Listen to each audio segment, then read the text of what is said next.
자치경찰 조례안을 놓고 충돌한 도와 경찰의 두 수장이 처음으로 만났습니다. 비공개 회담에서 여전히 평행선을 달렸습니다. 농촌 시내버스 기사들이 위험한 운행 실태를 고발했습니다. 이대로는 안 된다며 공영제 전환을 촉구했습니다. 아파트 내 층간 흡연 분쟁. 이제는 관리인이 집 내부까지 조사할 수 있도록 아파트 관리 규약이 바뀝니다. 전력 자급을 목표로 도내 곳곳으로 수소 연료 전지 발전이 확대됩니다. 경제성과 주민 반발은 여전히 논란거리입니다. 여러분 안녕하십니까? 자치경찰 사무를 정하는 절차를 놓고 평행선을 달리고 있는 충청북도와 충북경찰. 급기야 경찰청장이 이시종 도지사를 찾아가 설득에 나섰습니다. 이시종 지사는 원론적 답변만 내놓았고 실무진 사이에선 언성이 높아졌습니다. 합의점을 찾을 수 있을지 주목됩니다. 보도에 조미애 기자입니다. 이명환 충북경찰청장이 이시종 도지사를 찾아갔습니다. 자치경찰 사무와 재정지원 등을 다룬 조례안에 경찰의 입장을 담아달라고 거듭 요청하는 자리. 20분간의 비공개 회동을 마치고 나온 두 수장은 말을 아꼈습니다. 청장님께서 충분히 청장님 뜻을 저한테 말씀을 주셨고, 저도 충분히 하여튼 그걸 좀 들었습니다. 아주 열심히 들었습니다. 경찰의 입장하고 우리 직원들, 현장 직원들의 그런 우려 사항을 충분히 설명을 드렸습니다. 충북도에서도 나름대로 열심히 협조를 해주실 거라고 믿겠습니다. 최대 쟁점은 충북자치경찰 조례안 2조 2항의 수정 여부. 경찰청장은 도지사가 자치경찰 사무를 개정할 때 경찰청장 의견을 들을 수 있다고 명시한 조항을 들어야 한다로 바꿔줄 것을 요구했습니다. 이 지사는 더 고민해보겠다, 검토해보겠다는 원론적인 답변을 내놓은 것으로 알려졌습니다. 충북경찰청은 자치경찰 재정지원에 대한 16조는 도의회 공론화 과정에서 논의하겠다며 한 발 물러섰습니다. 도와 경찰의 충돌은 두 기관 간부들의 신경전에서도 드러났습니다. 경찰 입장을 설명하는 충북경찰청 간부를 충청북도 간부가 제지하며 한때 언성이 높아지기도 했습니다. 두 분이 말씀하신 내용에서 이렇게 말씀하시면 두 분이 어떤 결정을 했을 때 어떻게 하시려고 그랬어요? 아니, 그 부분에서는 제가 얘기하고 안 하고 있습니다. 네. 지금까지 계속 있었던 얘기를 여기서 똑같은 말씀을 하실 필요는 없는 것 같습니다. 아니, 질문을 하시니까 답변하는 것뿐입니다.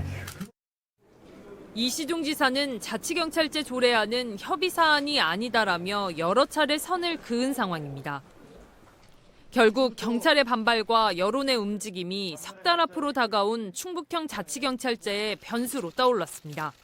MBC 뉴스 조미애입니다. 보은군 도의원 재선거가 내일 오전 6시부터 오후 8시까지 18군데 투표소에서 실시됩니다. 유권자는 보은군 전체 인구의 90.6%인 29,212명으로 신분증을 지참하고 지정된 투표소에서 투표할 수 있습니다.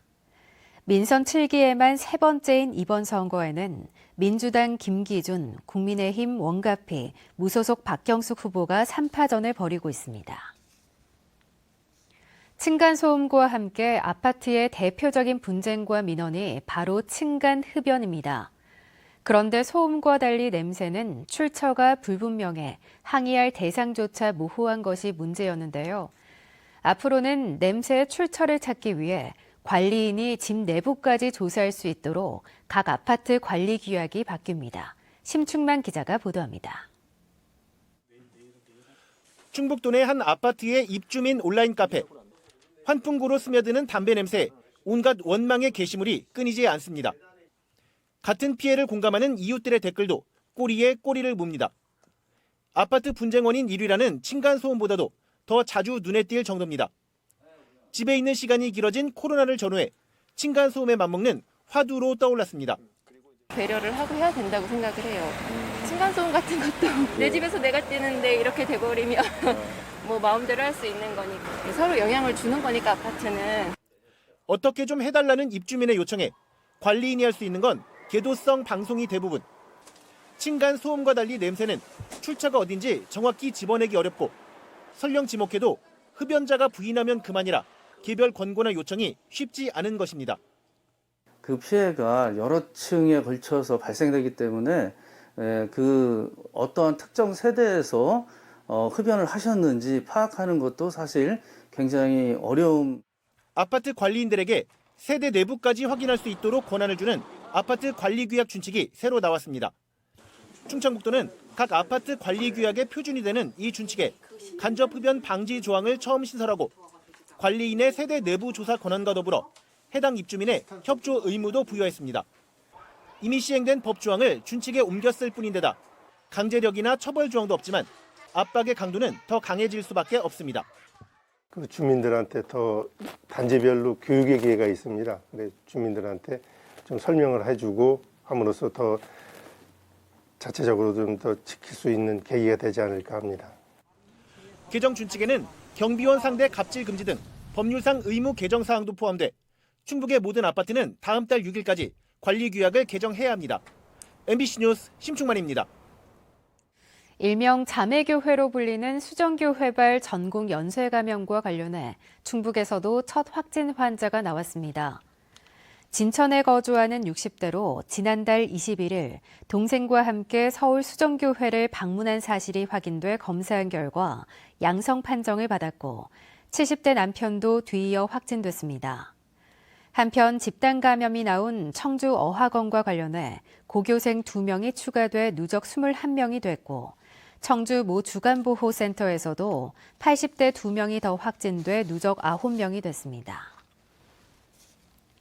유흥시설 관련 코로나19 확산으로 내일까지 종사자와 업주 등에 대한 전수검사 명령이 내려진 가운데 대상자의 69%가 검사를 받았습니다.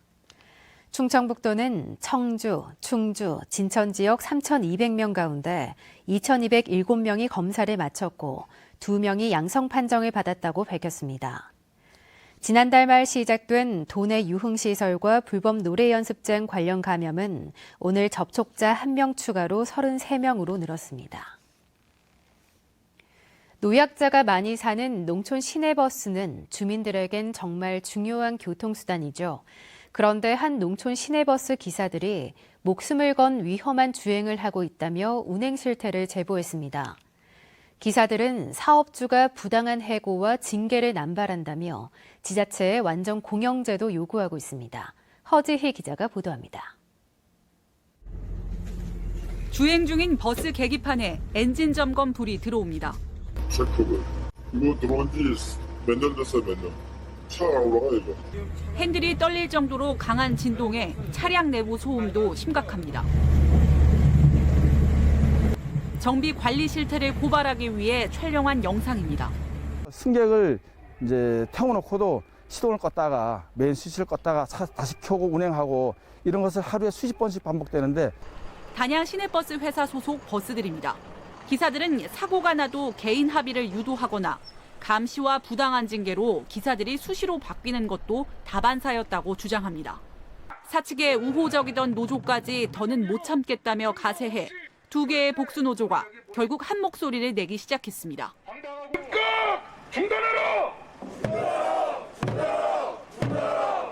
그러자 노조 한계가 더 생겼습니다. 그 억압에 의해서 저 제3의 노조가 생겨나게 되었습니다.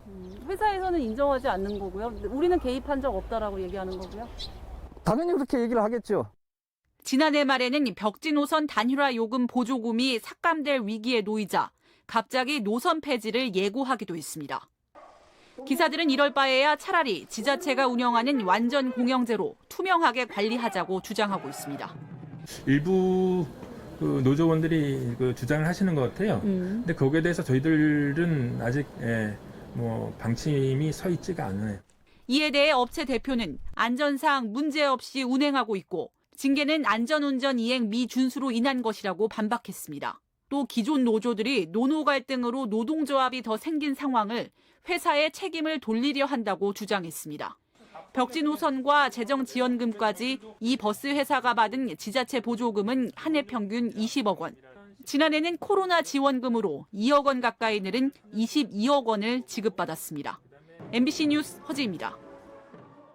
음성의 전국 최대 규모의 수소 연료전지 발전소가 추진됩니다. 전기가 필요한 곳에 직접 발전소를 짓는 분산형 전원 정책에 따라 도내 곳곳에서 발전소가 추진되고 있는데요. 경제성과 주민 반발 등 논란도 여전합니다. 신병관 기자가 보도합니다. 음성 인곡 산업단지에 수소연료 전지 발전소를 건립할 컨소시엄이 구성돼 충청북도 음성군과 협약을 체결했습니다. 1조 5천억 원이 투자될 발전소는 오는 2024년부터 50만 가구가 1년간 사용할 수 있는 양의 전력을 공급하게 됩니다. 현재 가동되고 있는 수소연료 전지 발전소들보다 규모가 큰 200메가와트급입니다. 규모의 경제를 달성할 수 있기 때문에 원료 구입이나 그리고 이 사업을 진행하는데 여러 가지 그 장점이 있고. 충북에서 수소연료전지 발전소가 건립 중이거나 추진되고 있는 곳은 8곳. 전기를 필요한 곳에서 생산해 소비하는 분산형 전원 정책을 정부가 추진하고 있어 전력 자금률이 낮은 충청북도는 일정 수준의 발전소 건립이 시급하다고 보고 있습니다. 대규모 송전망이 필요 없어 민원을 줄일 수 있는 장점도 있습니다. 아주 미약합니다. 전국의 최저 수준으로 지금 하고 있기 때문에 앞으로 전력을 생산하지 않으면 산업도 약해질 수밖에 없다. 다만 안전성 등의 의구심을 표시하는 주민 반발이 여러 지역에서 이어지며 또 다른 민원이 되고 있습니다. 경제성도 도마에 올라 있습니다. 집중화된 대형 발전소와 비교해 여러 곳의 발전소를 운영해야 하다 보니 비용이 크고 높은 발전 단가로 인해 건립할수록 전기를 매입할 때 보전해주는 비용도 많아지는 구조입니다. 이산화탄소 배출을 줄이는 효과를 놓고도 논란이 끊이지 않고 있는 수소연료전지 발전.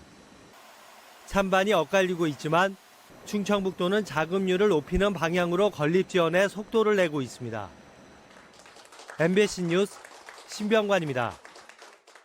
네, 뉴스를 마칩니다. 고맙습니다.